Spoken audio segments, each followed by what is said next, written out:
Bismillahirrahmanirrahim. Assalamualaikum warahmatullahi wabarakatuh. Selamat pagi teman-teman semua.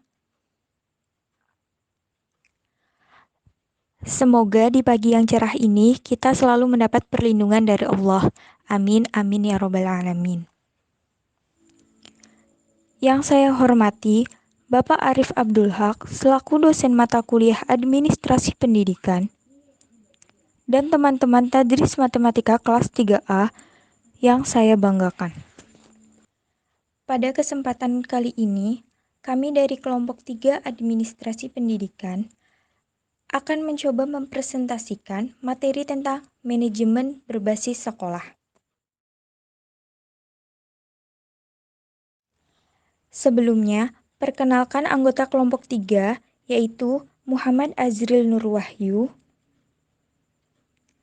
Siti Musyarofah, dan Yulistiani.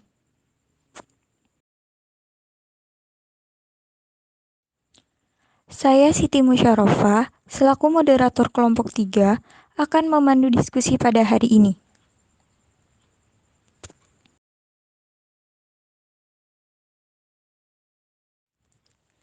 Berbicara tentang manajemen berbasis sekolah, kita akan membahas tentang pengertian manajemen berbasis sekolah, konsep manajemen berbasis sekolah, tujuan manajemen berbasis sekolah, manfaat manajemen berbasis sekolah, karakteristik manajemen berbasis sekolah, serta strategi implementasi manajemen berbasis sekolah. Materi yang pertama akan disampaikan oleh Yulistiani.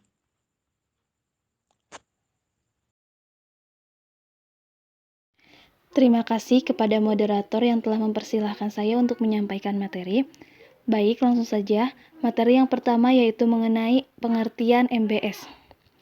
Istilah MBS, Manajemen Berbasis Sekolah, adalah terjemahan langsung dari School Based Management yang secara luas berarti pendekatan politis untuk mendesain ulang organisasi sekolah dengan memberikan kewenangan dan kekuasaan kepada partisipan sekolah pada tingkat lokal guna memajukan sekolah. Selain itu, ada juga pengertian MBS menurut beberapa para ahli. Yang pertama yaitu menurut Mulyasa. Menurut Mulyasa, manajemen berbasis sekolah adalah konsep yang menggambarkan perubahan formal struktur penyelenggaraan sekolah sebagai suatu bentuk desentralisasi yang mengidentifikasi sekolah itu sendiri sebagai unit pertama peningkatan serta bertumpu pada distribusi kewenangan. Pembuatan keputusan sebagai sarana penting yang dengannya peningkatan dapat didorong dan dipotong. Selain itu, ada juga menurut Ari Kunto, manajemen berbasis sekolah adalah penataan sistem pendidikan yang memberikan keleluasaan penuh kepada kepala sekolah atas kesiapan seluruh staf sekolah untuk memanfaatkan semua sumber dan fasilitas belajar yang ada untuk menyelenggarakan pendidikan bagi siswa serta memiliki akuntabilitas atas segala tindakan tersebut. Jadi dapat disimpulkan bahwa manajemen berbasis sekolah merupakan salah satu model sistem pengelolaan sekolah yang memberikan kewenangan lebih luas dan kekuasaan yang lebih banyak kepada institusi sekolah untuk mengurus kegiatan sekolah sesuai dengan potensi, tuntutan, dan kebutuhan sekolah yang bersangkutan tanpa bertentangan dengan ketentuan yang berlaku.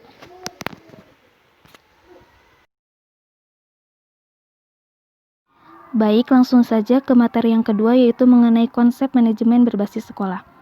Yang pertama yaitu otonomi.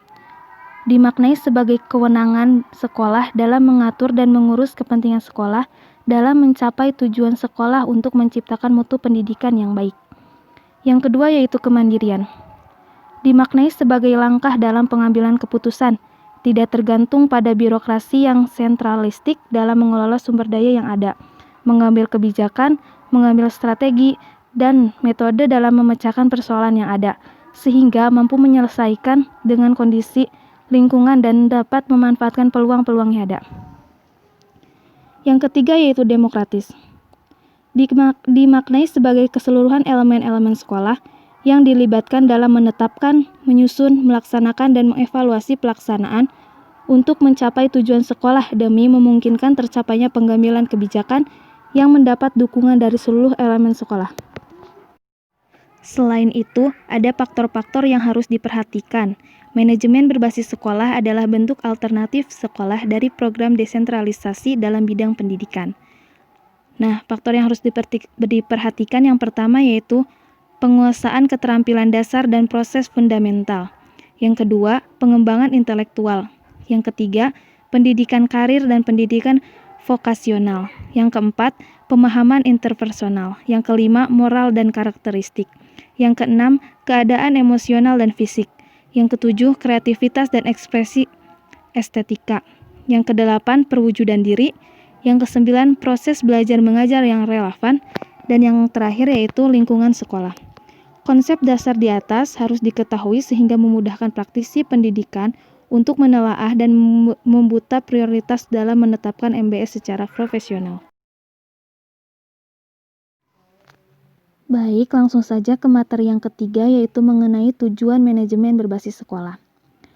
Tujuan penerapan MBS adalah untuk meningkatkan kualitas pendidikan secara umum, baik itu menyangkut kualitas pembelajaran, kualitas kurikulum, kualitas sumber daya manusia, guru maupun tenaga kependidikan lainnya, dan kualitas pendidikan secara umum. Bagi sumber daya manusia, peningkatan kualitas bukan hanya meningkatkan pengetahuan dan keterampilannya, melainkan kesejahteraannya pula. MBS bertujuan untuk meningkatkan keunggulan sekolah melalui pengambilan keputusan bersama. Fokus kajiannya adalah bagaimana memberikan pelayanan belajar yang sesuai dengan harapan orang tua siswa, serta harapan sekolah dalam membangun keunggulan kompetitif dengan sekolah sejenis. Karena tujuan MBS adalah untuk meningkatkan mutu keputusan untuk mencapai tujuan, maka pelaksanaan MBS memerlukan tujuan yang hendak dicapai secara jelas indikatornya, jelas kriteria pencapaiannya, agar keputusannya lebih terarah. Lebih dari itu, dengan proses pengambilan keputusan bersama, harus sesuai dengan kepentingan siswa belajar.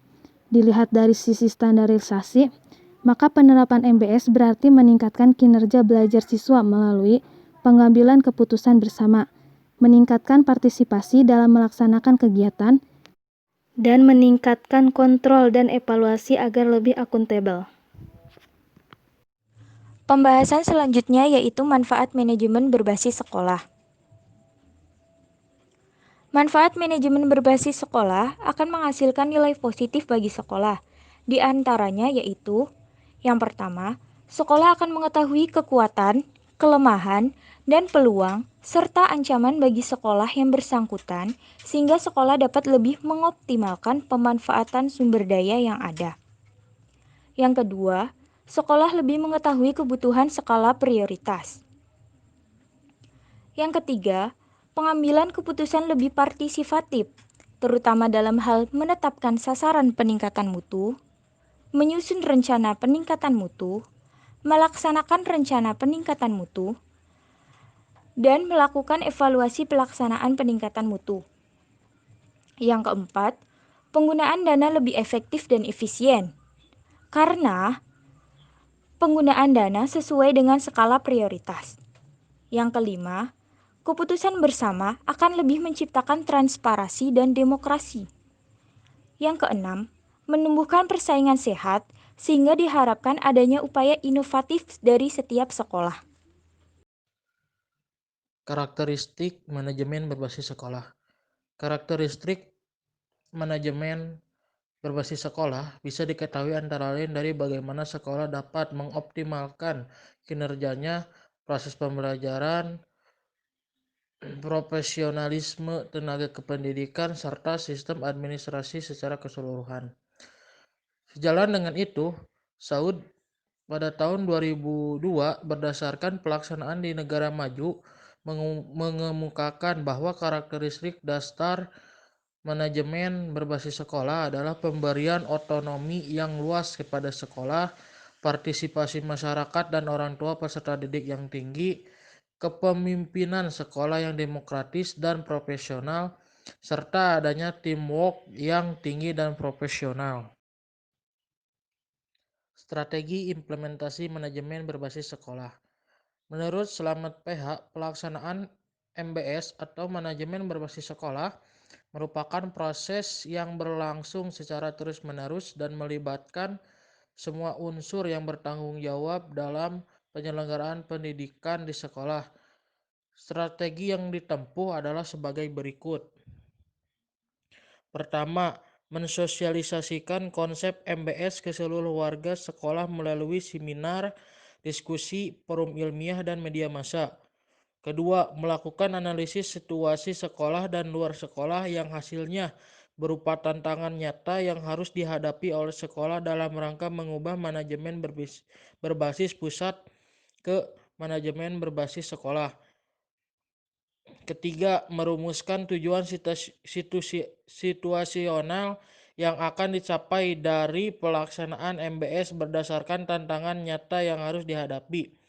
Keempat, mengidentifikasi fungsi-fungsi yang perlu dilibatkan untuk mencapai tujuan situasional dan yang masih perlu diteliti tingkat kesiapannya. Fungsi-fungsi yang dimaksud antara lain pengembangan kurikulum, pengembangan tenaga kependidikan dan non-kependidikan, pengembangan siswa, pengembangan iklim akademik sekolah, pengembangan hubungan sekolah dengan masyarakat, fasilitas, dan fungsi-fungsi lain.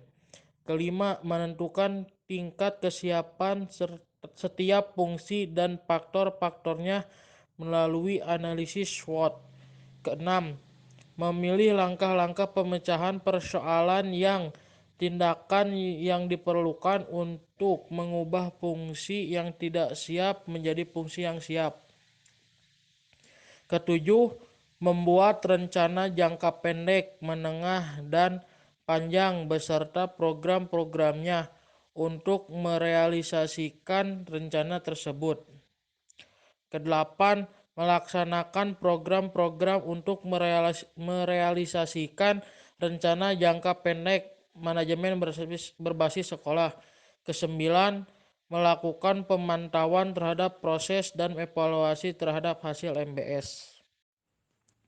Sekian pembahasan dari kelompok kami.